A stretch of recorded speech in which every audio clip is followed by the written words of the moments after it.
Welcome back to another Kray video. Please subscribe to our YouTube channel so you don't miss any videos. And for people really interested in the Krays, check out our private Facebook group, Krays Crime Lords of London. A direct link for the group is in the YouTube description section. We're a friendly and moderated group which has been running since January 2018. Come and give us a try sometime.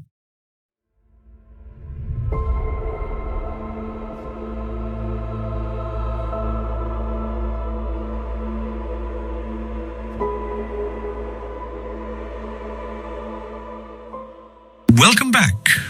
In the previous episode, Ronnie had just been certified insane for the first time. We again continue the story.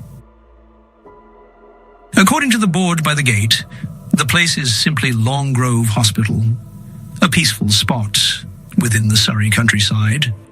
By the main entrance is a marmalade pot lodge, lace curtains at the windows. Forsythia flanks the drive. No one is about. Epsom lies 1.5 miles away across the fields, and from there you can see what sort of hospital Long Grove is. All the discretion and Forsythia in the world will never alter the outline of the old lunatic asylums built to an identical pattern around London at the turn of the century. All have the same red Aldershot-style wards and office blocks, the same high water tower that peers like an enormous head across the country. And Long Grove still receives most of its patients from the same part of London as when the London County Council erected it in 1907 to cope with the growing number of the mentally disordered from the slums of Hackney and Bethnal Green. Ronnie was driven here from Winchester Prison on the 20th of February 1958. He was never to forget the terror of those first few days.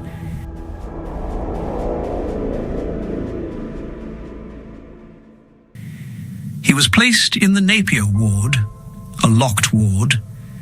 Trained nurses kept each patient under day and night supervision. Ronnie explained it further like this: I wouldn't move, but sat all day, huddled around the radiator. I wasn't quite sure who I was. The radiator seemed the only friend I had because it was warm. I was completely on my own, and funny things used to come and go in my mind. I thought the man opposite me was a dog, and if I got his name right, he'd come and jump in my lap. I'd have a friend then, but I never got his name. I didn't recognize anyone, although Reggie and my mother visited me. Sometimes I thought I'd kill myself to stop someone else doing it first. According to his medical report, he had put his hand through a glass window. He was unstable and in fear of bodily change. He believed people were still plotting against him, tampering with his letters and censoring them for sinister purposes. No intelligence test was carried out, and there was nothing on his report about his criminal case history. But the doctor had wide experience of the mentally sick and seems to have had no difficulty summing up the patient's character. A simple man of low intelligence, poorly in touch with the outside world. For the Long Grove doctors, this was all he was: a simple man, a fairly simple case of schizophrenic breakdown.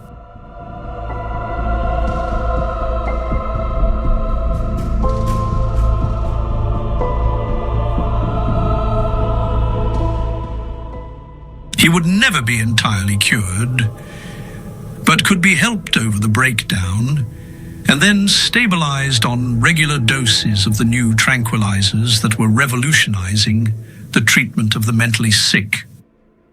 At Long Grove, they were performing these miracles every day, and the doctors set to work on Ronnie, placing him on Stematol, a drug which damps down neurotic symptoms without doping the patient completely.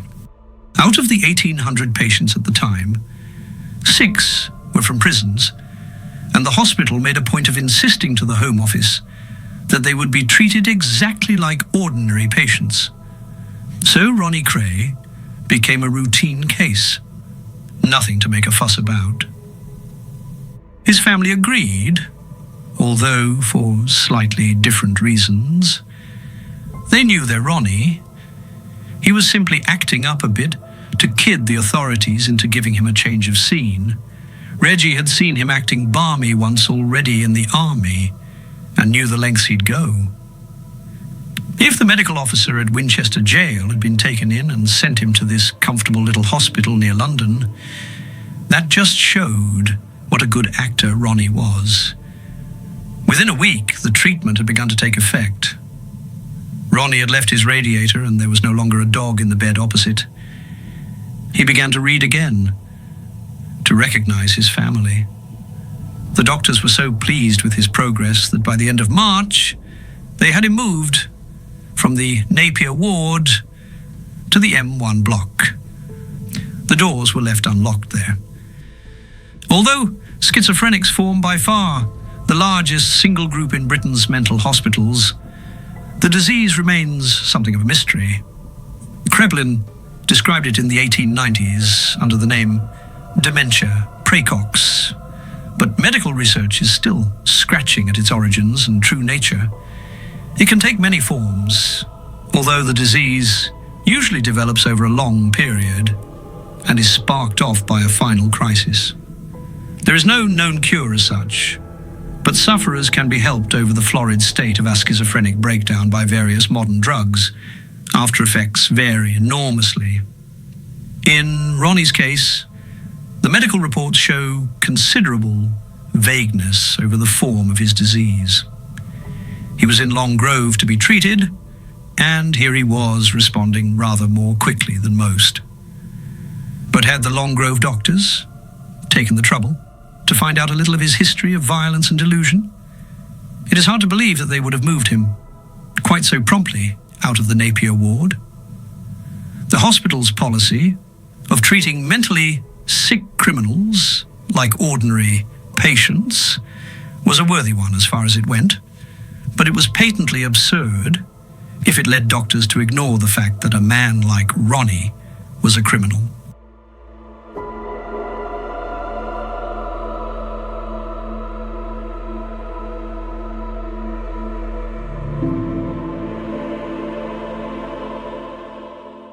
For Ronnie was no ordinary schizophrenic whose problems could be tidied up with 3 capsules of Stematol a day.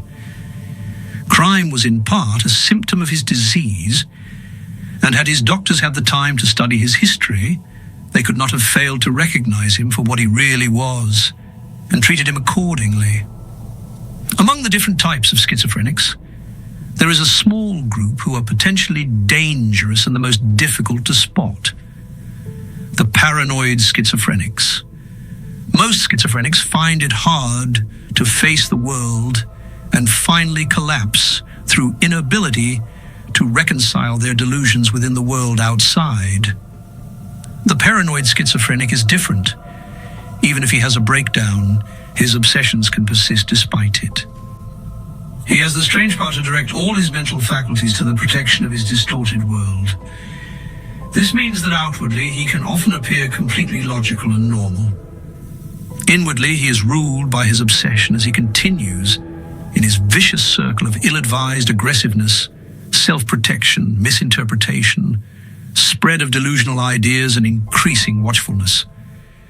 There are certain symptoms that usually reveal themselves: lack of feeling for others, difficulty in communicating, erratic behavior, and extreme moodiness.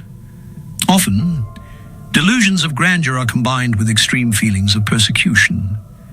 Sometimes the paranoid schizophrenic suffers what is called double orientation. He follows the normal world, yet simultaneously identifies with Christ, Napoleon, or some great figure of the past. Frequently he believes himself to be directed by a fate or personality somewhere beyond him. At the same time, the blunting of the emotions sometimes leads to callous and apparently motiveless crimes of violence, if his obsession demands it for its defense. Sometimes such violence would seem the only way he could survive. A trifling affair may arouse wild fury, and an incident pregnant with pathos be treated with levity. Qualities like these appear in many of history's great religious leaders, also in its notorious criminals. Jack the Ripper, Al Capone, and the Boston Strangler are textbook cases of the violent, paranoid schizophrenic. So as the Longgrove doctors might have found out, was Ronnie Kray, but he was recovering so fast that no one did. Stema-tool was working.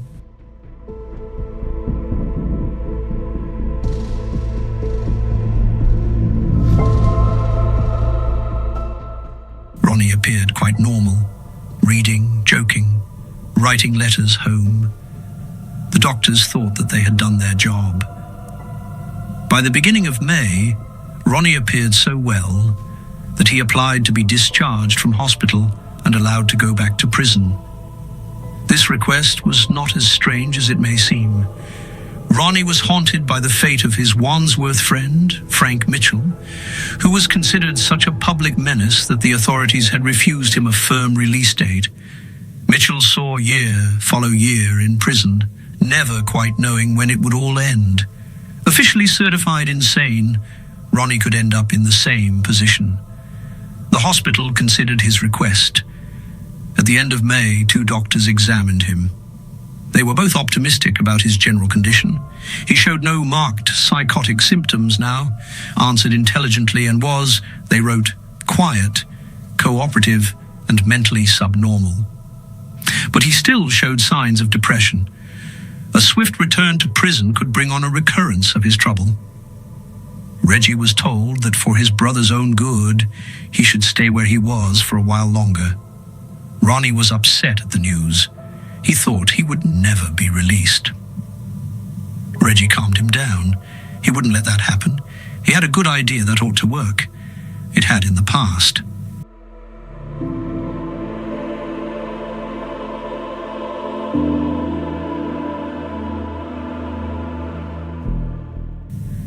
At Long Grove, the main visiting hours are on Sunday afternoon. EastEnders take their families seriously. By 3 o'clock, the wards are crammed with Cockney relatives and friends. This is the high spot of the patient's week. The hospital provides tea and biscuits to make everyone feel at home.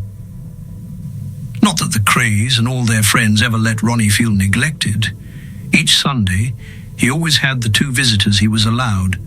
But during one visiting time after Ronnie's application had been rejected, an extra lot turned up. 2 large American carloads of them. The first car, an electric blue Lincoln, contained Reggie and an old friend of the family called Georgie Osborne. The second, a black Ford, held several characters from the Double R. One was a safe blower. 2 were ex-boxers.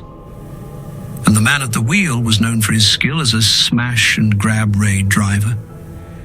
Both cars parked just outside Ronnie's block. The men in the Ford told the hospital porter that they hadn't realized visitors were restricted to 2 at a time. They would wait and see Ronnie later. Reggie slipped on a light fawn raincoat and he and Osborne walked into Ronnie's ward.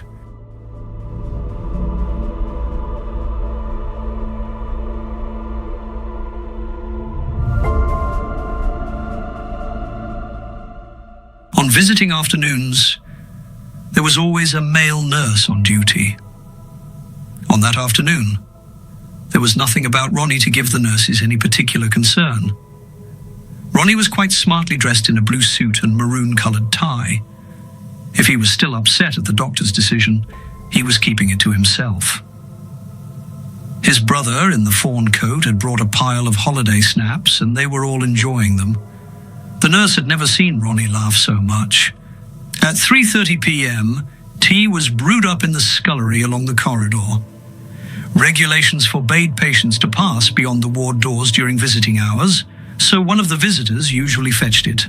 That Sunday, the Kray brother in the fawn coat went. The nurse nodded to him as he passed. 20 minutes must have elapsed before a watching nurse saw anything was wrong. Young Kray was still there, laughing with his visitor, who seemed to have an endless store of snapshots. Why hadn't his brother come back with the tea? "Where's your brother?" "Which brother?" your brother Reggie, who went out to get the tea." "Reggie didn't go." "Of course he did. I saw him myself." "He didn't. I'm Reg Kray. I'll prove it if you don't believe me. Here's my driving license." "Then that was Ronnie that went out for the tea?" "Who do you think it was?"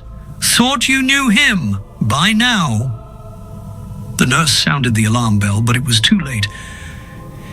The black Ford was on its way to London with Ronnie inside. Reggie had previously arranged with him to wear the same blue suit and tie and switched the raincoat with him when the nurse wasn't looking. The police arrived and questioned Reggie and Osborne for over an hour, but there was nothing they could do once Reggie had proved his identity. As he said to one of the police, "It's not as if we actually done anything. We've just been sitting here waiting for a cup of tea that never came."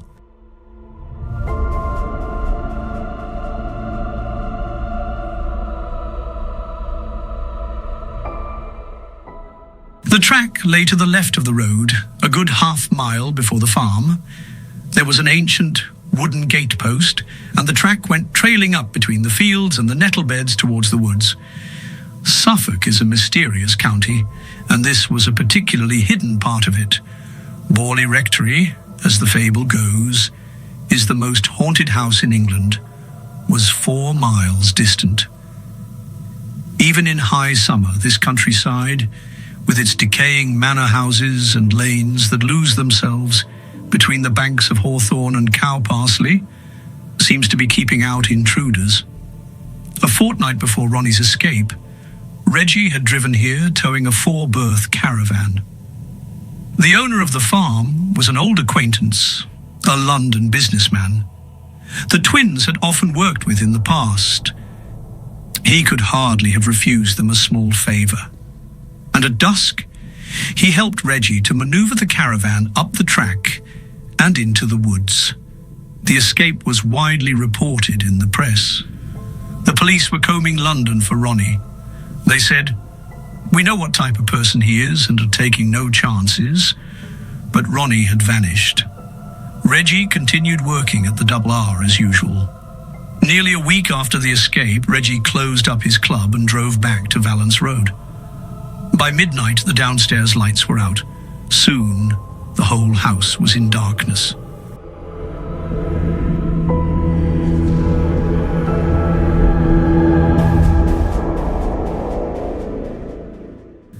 Just after 1 o'clock, the back door opened. Reggie slipped out and scrambled over the yard wall. Then along Cheshire Street came the noise of a car starting and driving away. He had a long night's ride ahead. First stop was Walthamstow, where Ronnie was being looked after by friends. He came out muffled in a black overcoat. They arrived at the farm just before dawn. When they had eaten, Reggie took a torch and led his brother out to the caravan. He had to show Ronnie all he had done for him, and wanted to be back in Bethnal Green before anyone noticed his absence. The caravan was where he had left it. He unlocked the door, turned on the Calla gas lights and the heater, and showed Ronnie how lovingly he had prepared the hideaway. The stacked provisions and the radio, the gramophone with all his favourite records, books, beer, a small gas refrigerator.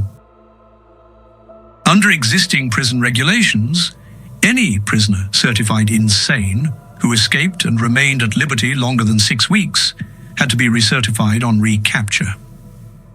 All Ronnie had to do was to behave himself and stay out of the way for a couple of months in the caravan. Then he could give himself up. The certification would have lapsed, and he could complete his sentence with a minimum of fuss. Within a year, he would be free.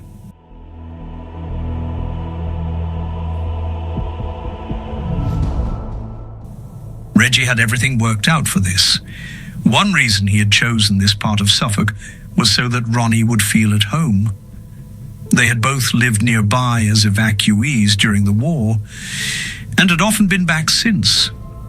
But Reggie realized his brother couldn't be left alone all day, and the third man who had travelled down with the twins was to be Ronnie, Kray's companion, bodyguard and keeper for the period of his escape. Once again, Reggie had planned things well, for Teddy was one of the few people Ronnie trusted, who was also capable of handling him. A young thief, Slightly older than the twins, he had grown up in Bethnal Green and had been a trusted follower of the Colonel's in the days of the billiard hall. He was tough, single and heterosexual. Also, unlike most of the Colonel's admirers, he had a certain vein of humour and common sense. Sitting in the Suffolk woods in early June, Teddy had no complaints. Here he was, earning £15 a week in luxury and idleness. The caravan was comfortable. There was all the food and beer he wanted, and the Colonel had never been in better spirits. He was a lazy bastard, but he always had been. He'd lie in bed all morning, and Teddy had to cook and keep the caravan tidy. But Ronnie loved the country. It calmed him down, and when he was calm, he was like a big child, and no trouble at all. They would spar together and run and do exercises to keep fit. Sometimes they took long walks at night, and once they borrowed a car from the farmer up the road and drove to Sudbury to the cinema. Ronnie wanted to see Dracula. For Teddy, being with the Colonel was like being a boy again, and there was one game in particular which Ronnie never tired of, the hunting game. It was Ronnie's idea to use loaded air rifles to make it more realistic, and since he didn't like the thought of hurting animals, he suggested they should stalk each other. Teddy was the better shot and hit Ronnie several times before Ronnie used his cunning and caught his friend in an ambush, hitting him in the eye with a pellet. Teddy had to go to Sudbury Hospital to have it removed. Thank you very much for watching. That brings this episode to an end. I hope you enjoyed it. I'll see you in the next one.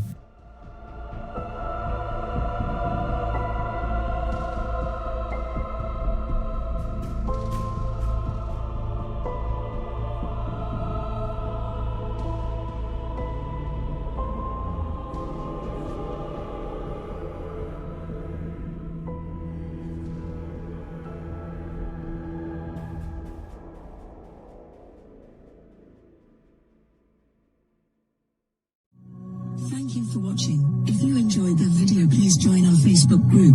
It's called Krays Crime Lords of London. We're a friendly moderated group with over 1,000 Kray and other celebrated gangster videos available for view. There's also thousands of images in the photos sections. The link for the group is in the YouTube description section. I hope we see you there soon. Leave a like and subscribe.